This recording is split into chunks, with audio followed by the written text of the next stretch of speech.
कक्षा में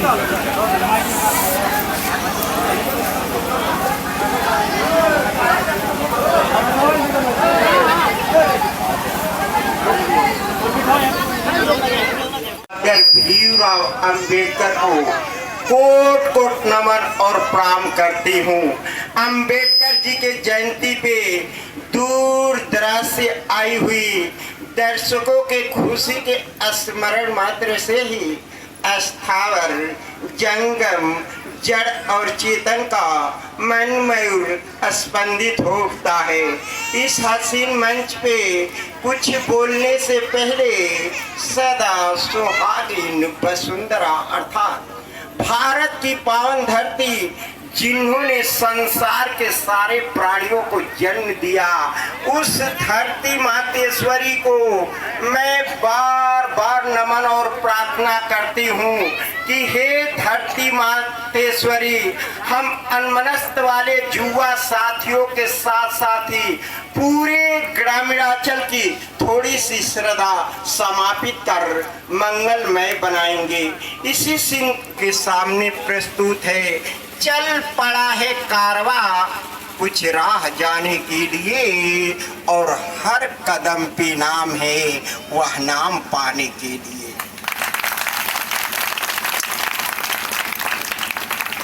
मैं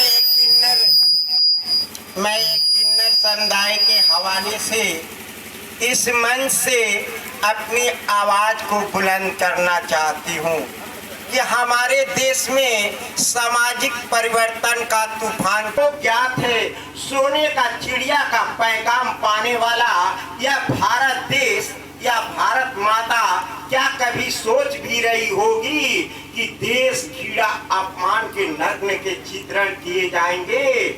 देश को आजाद करने वाला, आजादी के नाम पर हंसते हंसते आजादी को बलि देने वाला तत्कालीन महापुरुष इस देश में उस रूप से उपस्थित होने का सपना कभी देखे नहीं होंगे।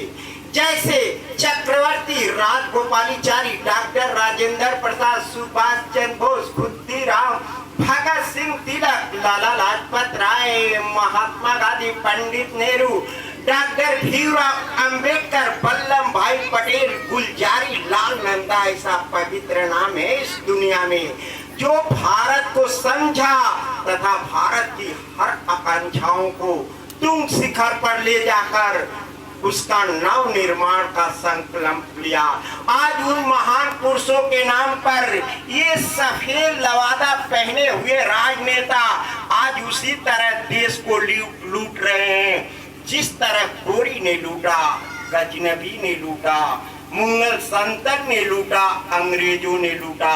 उसी स्तर से ये देश के बड़े नेता और गुंडा माफिया लुटेरे लूट रहे हैं। ऐ बड़े नेताओं लुटेरे, तेरे पास कहाँ दम है जो कुतुब मीनार, ताजमहल और संसद भवन जैसा आश्चर्यजनक को निर्माण करा दी जो भारत की गरिमा में 4 साल लग जाए।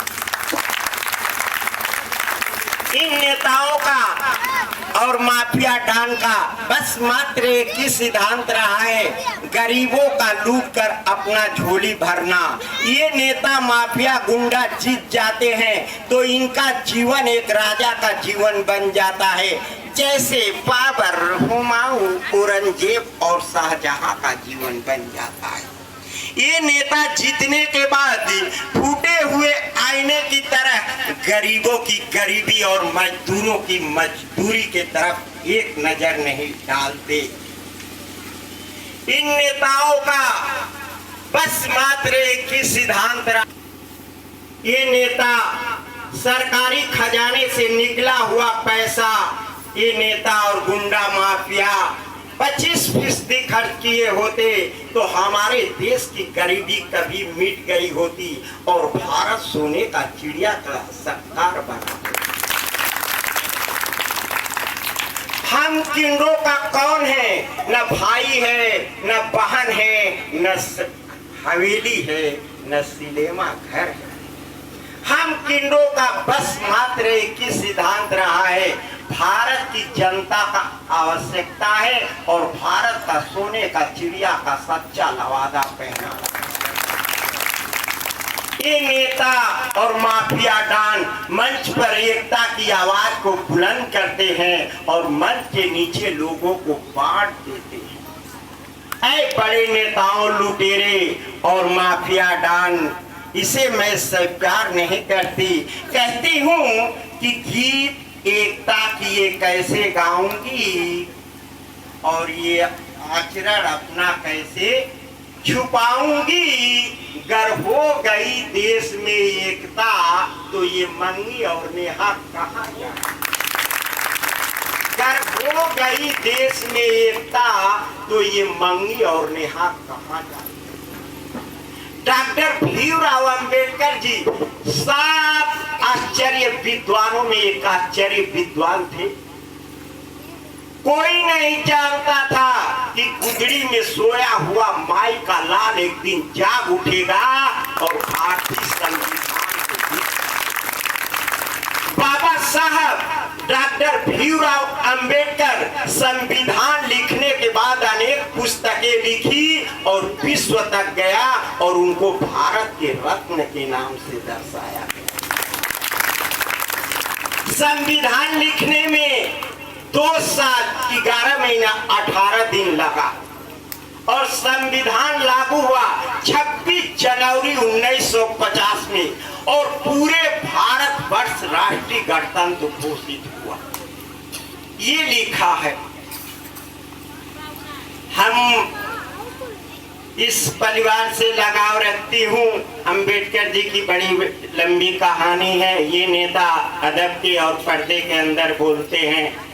जब मैं ये पूछती हूँ, ये आप मेरे सबसे पहले जजमान हैं, तब किसी का वोटर हैं और मैं हूँ या कोई हो, मैं ये पूछती हूँ कि जब डॉक्टर भीमराव अंबेडकर जी इतना बड़ा विद्वान थे, ये लोग मदरसे में पढ़ने नहीं देते थे और भेदभाव, ऊंच नीच, छुआछूत का जब नारा था कि देश के विद्वानों से पूछना चाहती हूँ और बड़ा पार्टी का लीडर हो, किसी पार्टी का माई का लाल हो, जब अंबेडकर जी अछूत जात थे तो इन नेताओं को क्या जरूरी थी गैर बिरादरी की लड़की से शादी कराने का। उस विश्व विद्वान को ये सब साजिश कराकर शादी करा दिए और दूध में शीशे का बुकनी डालकर वैसे विश्व विद्वान को जान से मार डाला। ये है हकीकत पार्टी के लीडरों ने। बड़ी लंबी कहानी है, मैं आपसे गुजारिश करती हूँ। कई जगह जाना है, लंबा क्षेत्र भी हो गया है, मैं 2-4 बात और रखूंगी। कहना है कि कहाँ भुलाओगे मुझे सासे जवाब मांगेगा, तो जब भी मुझसे मिलेगा हिसाब मांगेगा। कि शरीफ लोग मस्जिद में जाकर छुप बैठे, वो जानते थे कि राहत शराब मांगेगा। शरीफ लोग मस्जिद में जाकर छुप बैठे, वो जानते थे कि राहत शराब मांगेगा। ये मुख्तार डान ये है। मैं 1947 के बाद किसी तरह देश आजाद हुआ। 1947 के बाद किन्नों ने इंडिया में पहली बार पर्चा भरा, छोटे बड़ों पदों से, और पहली बार में ये हमारे सबसे विश्व के विद्वान डॉक्टर भीमराव अंबेडकर जी के जयंती पे आए हैं। ये सबसे पहले हमारे जजमान हैं। हम लोग ब्रह्मोमासी आते जाते हैं, मांगते खाते हैं। हम लोग नेता नहीं हैं। ये दर्शक मुझे नेता के तरफ से नहीं देखती है। नहीं जीती थी तब वो गली घाटियों में ढोलक लेकर अपना मांगना खाना, बात समझ रहे। आज देखिए इस माफिया डानों का चाहा होता तो जेल से भी विकास कर दिया होता। इसके अरशद और तैयब दोनों मुरीद हैं, चाहे होते तो ये भी विकास कर दिया होता। देखिए ये दुनिया की परंपरा है, जो जैसा रहता है उसको दुनिया वैसे कैसी है। हम ये चाह रहे हूँ कि इन लोग का जो नरक का दान ले हूँ बधाई का, मैं चाहती हूँ कि अपने जीते जी इन लोग को दे दूँ। कि मरने के बाद ये लोग यादगार करें। मैं दुआ करूंगी, ये शीतला माँ की नगरी है और मलताई बाबा की नगरी है। हमारे बिरादरी में जात पात नहीं देखा जाता, हम लोग हर कौम से आते हैं, हर कौम का बधाई लेते हैं। बात समझ रहे, हमें हवाई नहीं बोलना है, न तो जिस तरह ये जनता आज नेताओं को स्वागत कर रही है उसी तरह मुझे भी गालियां देगी। मैं ऐलान कर रही हूं कि जो घोषणा पत्र की हूं, मैं मीडिया वाले दोस्तों से अपील की हूं कि उनके बच्चे और शादी का नाचे हैं। अब मैं इस फील्ड में आई हूं, हाँ, इन लोग के आशीर्वाद से। अब जनता मुझसे क्या चाहती है मेरे कार्यकाल में, ये मीडिया पे सौंपती हूँ। जय हिंद, जय भारत।